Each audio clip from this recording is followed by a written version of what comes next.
Director সাহেব তোমার কি হয়? তার কাছে বারবার কেন তুমি ছুটে যাও? এই মানুষটাকে আমার কখনো চোখ থেকে আড়াল করতে ইচ্ছে করে না। যতক্ষণ আমি ওনার দিকে তাকিয়ে থাকি আমার চোখ গড়িয়ে পানি পড়ে। এই এই জি এই সোনার, আমার মেয়েকে দেখছো? দেখি নাই তো। দেখি নাই তো মানে কি? তোমাদের এই সিনেমায় কি 10 জন নায়িকা? নায়িকা তো 2 জন। না বুঝলাম যে আমার মেয়ে নিউ কামার। এখন তোমাদের এই 2 জন নায়িকার একজন যদি নিরুদ্দেশ হয়ে যায়, তোমাদের শুটিং চলবে? তাকে আসো কেন? শুটিং চলবে না? চলবে না তো। তাহলে? ও হ্যাঁ, আরেকটা কথা, ফুলি মধু খাওয়ানোর জন্য আপনাকে অসংখ্য ধন্যবাদ দিতে ইচ্ছে করছে। আমি কি আপনাকে ধন্যবাদ দেব? দেন। না থাক, একদমই ইচ্ছে করছে না। তোমার স্বামী মোটেও দূর দেশে নেই মা, তিনি ঢাকা শহরেই আছেন, আর তিনি কখনো ফিরে আসবেন না। আমি আপনার মেয়ের সঙ্গে একটু একা কথা বলবো। বকুল, যাও আমার বাইরের ঘরে গিয়ে তুমি বসো।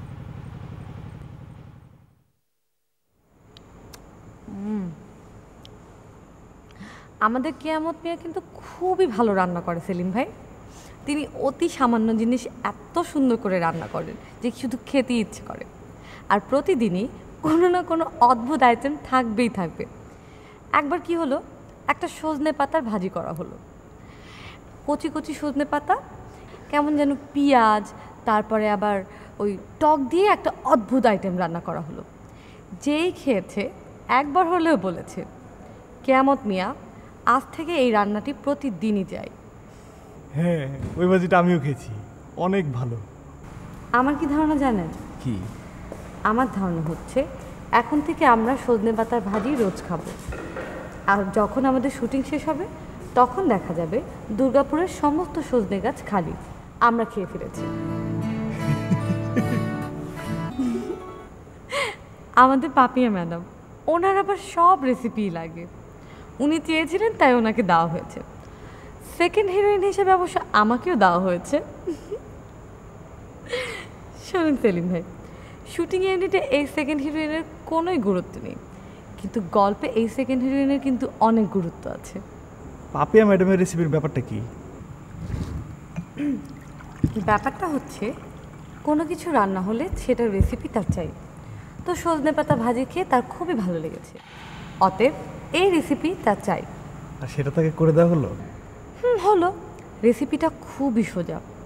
2 কাপ পেঁয়াজ, আধা কাপ রসুন, আধা কাপ তেঁতুলের রস, আধা কাপ কাঁচামরিচ, আর 1 গামলা সজনে পাতা।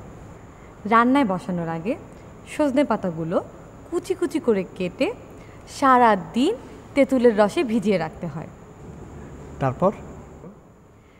তারপর রান্নার সময় পানি ঝরিয়ে নিতে হয় এবং লবণ পানি দিয়ে কষ ছাড়িয়ে নিতে হয়। এরপরে রসুন এবং পেঁয়াজ দিয়ে সেটি অল্প আঁচে ভাজতে হয়। অল্প আছে? তারপর পরিবেশনের আগে ভাজা শুকনো মরিচ খাবারের উপর দিয়ে দিতে হবে। ওরে বাবা, সামান্য সজনে পাতা ভাজি নিয়ে এত বড় রেসিপি! মজার ব্যাপার কি জানেন? কি মজার ব্যাপার হচ্ছে এই রেসিপিটা আসলে মিথ্যা রেসিপি। তাই নাকি? কেমন? সোহরাব চাচা আমার কাছে বিকেলে এসে বললেন, মিস ফ্লাওয়ারি বেগম, আমাকে একটু সাহায্য করো তো, আমাকে ওই সজনে পাতার ভাজিটার একটু রেসিপিটা লিখে দাও। এই পাপিয়া ম্যাডাম বড় যন্ত্রণায় ফেলেছেন, কোনো কিছু রান্না করলে তার নাকি রেসিপি লাগবে। আমি বললাম ঠিক আছে, আপনি রেসিপিটা বলেন, আমি লিখে দিচ্ছি। উনি বললেন, তোমার যা মন চায় তুমি সেটা লিখে দাও। তোমার কি ধারণা উনি রেসিপিটা চাইলেন তারপর কি সেই রেসিপি সে রান্না করবে? আমি তো শুনে অবাক। আমি তখন বললাম, রান্না যদি নাই করেন তাহলে উনি রেসিপিটা কেন চাচ্ছেন? উনি বললেন, কেন চাচ্ছেন তা একমাত্র আল্লাহ পাকই জানে। তারপর আপনি লিখে দিলেন? যা ইচ্ছা তাই, একেবারে রান্নার বইয়ের মতো। টিভিতে অনেক রান্নার প্রোগ্রাম দেখি তো, সেই আন্দাজে লিখে দিলাম আর কি। খান। খাওয়া শেষ তো?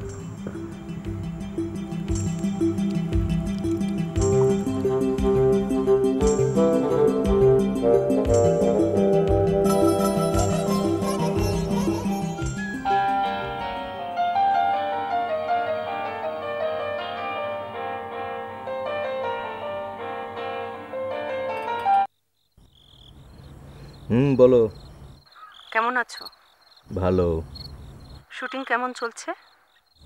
ভালো। খাওয়া দাওয়া? ভালো। সবই ভালো। এই মুখস্থ ওয়ার্ডটা ছাড়া আর কিছুই জানো না দেখছি। তোমার কি ধারণা আমি ঢাকায় বসে থাকি বলে তোমার শুটিংয়ের কোনো খবর রাখি না? তোমার নায়ক নাকি এখনো আসেনি?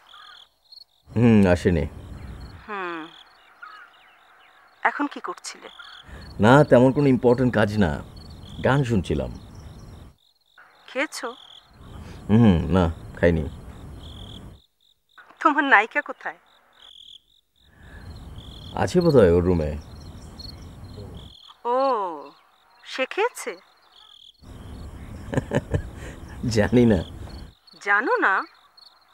ভারী আশ্চর্য। এখানে আশ্চর্য হওয়ার মতো কিছু হয়নি। ও আচ্ছা, তুমি খাবে না? হ্যাঁ, খাবো। ঠিক আছে, খেয়ে নাও। রাত করবার দরকার নেই। বেশি করে পানি খেও, ডিহাইড্রেশন যেন না হয়। রাখলাম। ওকে, বাই।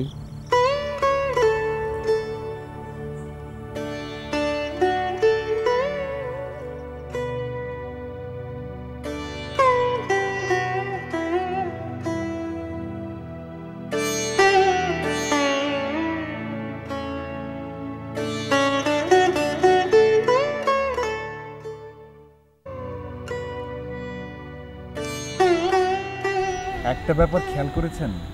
কি ব্যাপার? শুটিং পার্টিতে কিন্তু সবাই টেবিলে বসে খায় না।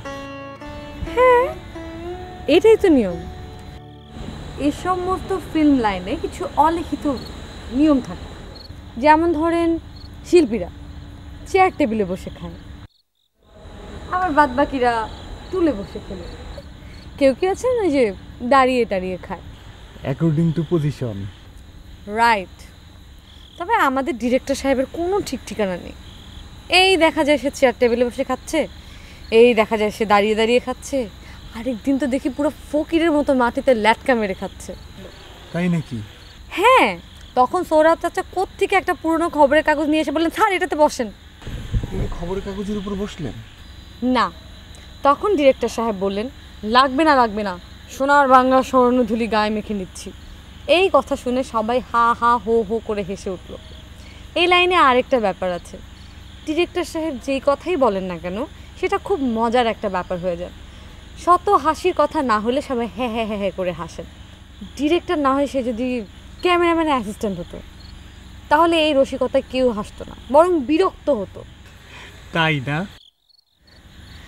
কোন মানুষটা কত মূল্যবান সেটার উপর হাসি নির্ভর করে। যেমন ধরেন, আমি আপনার কাছে খুবই গুরুত্বপূর্ণ, এই জন্য আমার নর্মাল কথা আপনি হ্যাঁ হ্যাঁ করে হাসছেন। ম্যাডাম, স্যারে যদি শুনতে পায় যে আমি আপনাকে রিকোয়েস্ট করতে আসছি, তাহলে স্যার আমার উপর ফায়ার হয়ে যেতে পারে। আমি অবশ্য স্যারের তখন বলছিলাম যে আপনি রুমে খাবার দিব কিনা। স্যার কইলেও পাঠাই দেবো না। তারপরেও আমি সুবে সুবে জানতে আসছি আপনি খাইবেন না কেন ম্যাডাম?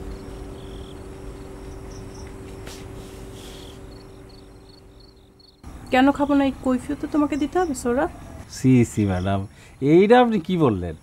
আপনি জবাব দিতে হইব কেন? আমি আমার নিজের আগ্রহে জানতে চাইতেছি কি এমন ঘটনা ঘটলো ইউনিটে যে আপনি উপাস দিতে হইব। আরে আপনি শখ কইরা খাসির রেজালা খাইতে চাইছেন বলে এ স্পেশাল করে রান্না করা হয়েছে, আর সেই রান্না সবাই চাইটা বুইটা খাইতেছে। ভালোই তো, চেটে পুটে খাচ্ছে মানে কাজে লাগছে, কিছু নষ্ট হচ্ছে না। আর আমি না খেলে দফায় দফায় এসে কি আমাকে তোষামত করতে হবে? জি, করতে হইব। মানে কি? আপনার তোষামত করাটাও আমাদের একটা জরুরি কাজের অংশ। আপনি হলে নায়িকা, আপনি না খাইলে অসুস্থ হইবেন, আপনি অসুস্থ হলে শুটিং প্যাক আপ হইব, আর শুটিং যদি প্যাক আপ হয়ে যায় তাইলে তো ধরেন আমাকে মাথায় একেবারে বাড়ি। মাথায় বাড়ি? সেটা কি জিনিস? এটা হইলো আমাদের মতো এই দিনমজুরদের এই রুটি রুচি সব ক্লোজ হয়ে যাওয়া। ও, তাহলে আমি যে খেতে চাচ্ছি না এটা পুরো ইউনিটে খবর হয়ে গেছে? এইটা আপনি কি জিজ্ঞেস করলেন ম্যাডাম? আরে আপনি কি কোনো সাধারণ এক্সট্রা? আপনি হইলেন ম্যাডাম সুপারস্টার, আর স্টারদের যে কোনো বিষয় বাতাসের আগে ছড়ায়। এই যে ধরেন আপনি রাত্রে খাবেন না, এই কথাটা ইউনিটের যে শুনতেছে সেই মনে করেন বড় বড় চোখ কইরা অবাক করে তাকিয়ে থাকতেছে। ও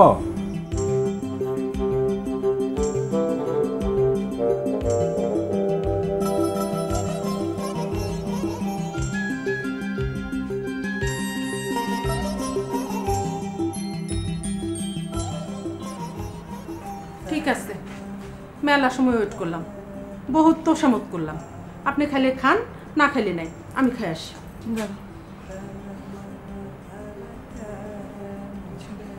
চলে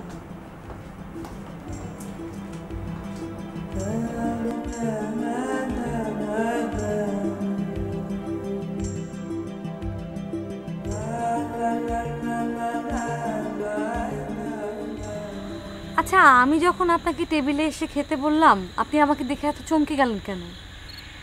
আর একটু হলেই তো আপনার হাতের থেকে প্লেটটা পরে বিশ্রী একটা ঘটনা ঘটতো, সবাই কত বিরক্ত হতো তখন। জি, কথা সত্য। আবার দেখেন, পাপিয়া ম্যাডামের হাত থেকে যদি প্লেটটা পড়তো, তাহলে ঘটনাটা ঘটতো পুরো উল্টা। সবাই তখন হা হা করে হেসে উঠতেন, প্রোডাকশন ম্যানেজার চিৎকার করে বলতেন, হিট হিট, ছবি হিট। তাই না? আমার কি মনে হয় জানেন, মা এক্ষুনি খেতে আসবেন। তাই?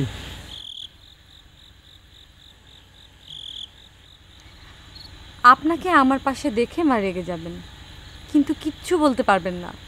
মা বলবেন, আয় ছেলে, তোমার নাম জানো কি? মা সামাজিক অবস্থা মাথায় রেখে কাউকে তুমি, কাউকে আপনি করে বলেন। সে তার রাডারের মতো চোখ দিয়ে মুহূর্তের মধ্যে বুঝে ফেলে লোকটার সামাজিক অবস্থান কি। উনি তো আমার থেকে বড়, উনি তো আমাকে তুমি করে বলতেই পারেন। শুধু তুমি না, আমার ধারণা মা আপনাকে একা পেলে টুকটাক কাজও করাবে।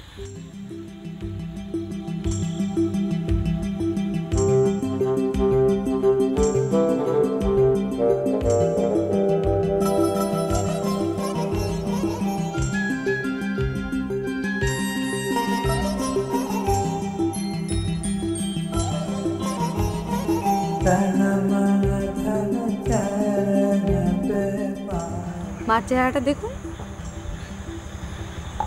দেখেছি। কি দেখছেন?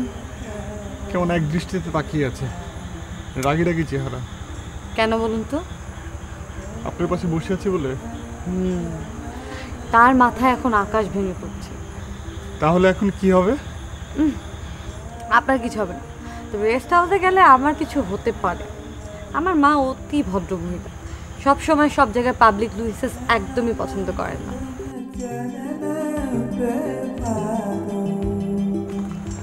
আসসালামু আলাইকুম। ওয়ালাইকুম। আপা, আমি খাইতে গেলাম, আপনি কন্যারে নিয়ে আসেন। মইন ভাইয়ের সাথে কথা হয়েছে? কি বললেন? মানুষে মানুষের সম্পর্ক কত প্রকার এবং কি কি সেটা উদাহরণসহ ব্যাখ্যা করে শোনাবেন। তুই কি আমার সাথে ফাজলামি করিস নাকি? মা, আমি তোমার সঙ্গে মোটেও ফাজলাম করছি না, আমি কথাটা সিরিয়াসলি বলছি। আমি যে তোর জন্য রেস্ট হাউসে বসেছিলাম, তুই আমাকে না নিয়ে এখানে একা একা খেতে এলি কেন? আমার হেব্বি খিদে পেয়েছিল যে, তাই আর দেরি করিনি। এই, তোর হয়েছেটা কি? আমার কিছু হয়নি তো। ওই গাধাটার সাথে কি কথা বলছিলি? তুমি ওনাকে গাধা বলছো কেন মা? তো গাধাকে গাধা বলবো না কি বলবো? উজবুক। মা, তুমি এখনো খেতে যাচ্ছ না কেন? খাবার ঠান্ডা হয়ে গেলে তোমার খেতে একদমই ভালো লাগবে না। মা শোনো, আজকে খাসির রেজালাটা না অদ্ভুত মজার হয়েছে, একদম খাঁটি সরিষার তেল দিয়ে রান্না করা হয়েছে, তো এই জন্য একদমই পাকা খাসির মাংস। খেয়ে যদি তোমার ভালো লাগে মা, অবশ্যই আমাকে বলবে, আমি পাপিয়া ম্যাডামের মতো তোমাকেও রেসিপি দিয়ে দিব। কি বলিস? চলো তো মা।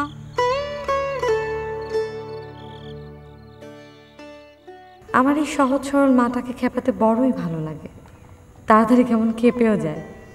জানি সবসময় এরকম খেপানোটা উচিত না, কিন্তু প্রথমে সেটা মনে থাকে না, পরে মনে পড়ে।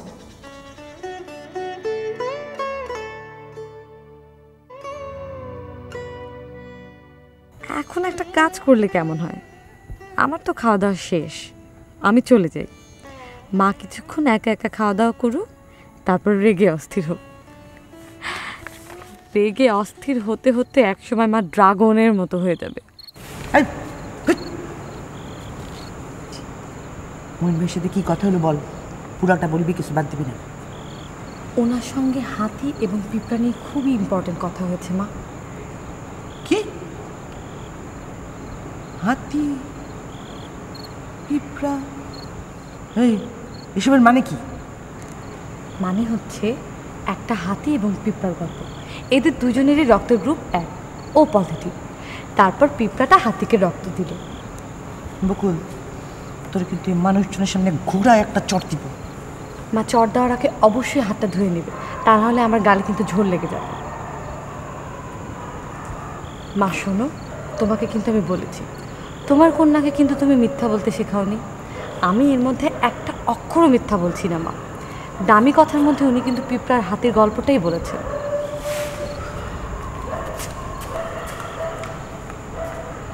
পিঁপড়া হাতি?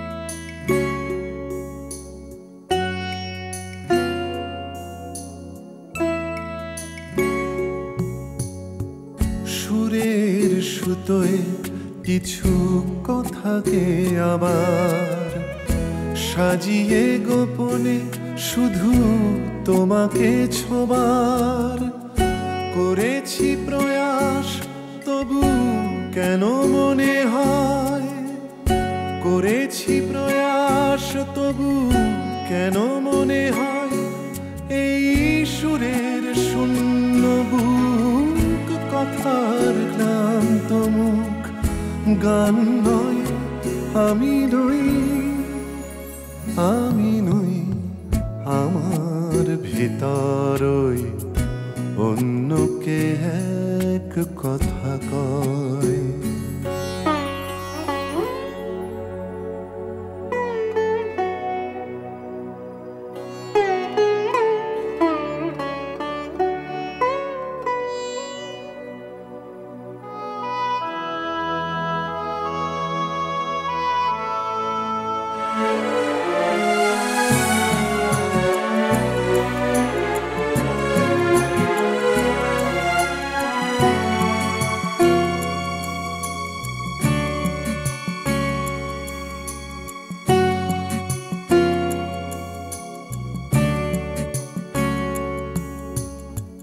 ছায়াতে ছায়ার মতো যাচ্ছি মিশে, যা কিছু আগলে থাকি এক নিমেষে, সকলই শূন্য হয় নেই সঞ্চয়, সকলই শূন্য হয় নেই সঞ্চয়, শুধু প্রতিটা পলের মরা এভাবে আড়াল করা বাঁচা নয়, আমি নই, আমি নই, আমার ভিতরই অন্যকে এক কথা কয়।